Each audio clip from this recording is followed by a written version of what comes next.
आपल्यासोबत चित्रा वाघ जोडल्या जात आहे। चित्राताई, ही दृश्य जर आपण पाहिली तर मालेगावमध्ये आता एकच जनआक्रोश आपल्याला पाहायला मिळतोय। या मोर्चामध्ये जो जमाव आता जमलेला होता तो जमाव आता संतप्त झाल्याचं चित्र आपल्याला पाहायला मिळते। चित्राताई, मी प्रवासात आहे, त्याच्यामुळे काय आहे ते मला पाहताही येत नाहीये आणि काही माहिती त्याच्याबद्दलची मिळत नाहीये। जनआक्रोश मोर्चा काढण्यात आला होता मालेगाव मध्ये, मात्र या मागणीसाठी खरं तर आरोपीला फाशीची शिक्षा व्हावी या मागणीसाठी निघालेला जो जमाव आहे तो आता आक्रमक झालेला आहे।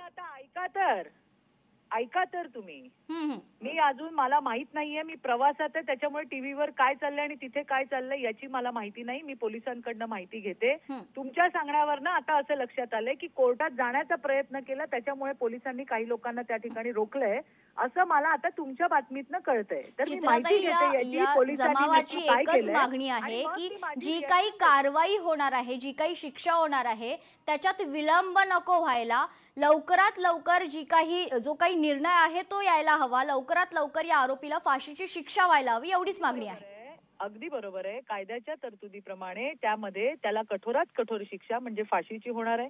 फास्ट ट्रॅक वरती ही जी केस आहे ही लढवली जाणार आहे।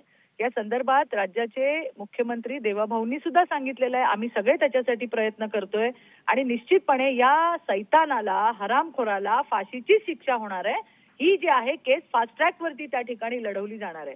आता तिथे या वेळेला काय झालंय आणि लोकांवरती काय लाठीचार्ज केलाय याच्याबद्दलची मला माहिती नाहीये, ती माहिती घेऊन मी आपल्या समोर येईल। निश्चित। धन्यवाद चित्राताई आपण दिलेल्या आपल्या प्रतिक्रियेसाठी। लोकशाही मराठी ऐका, पहा, जागरूक रहा।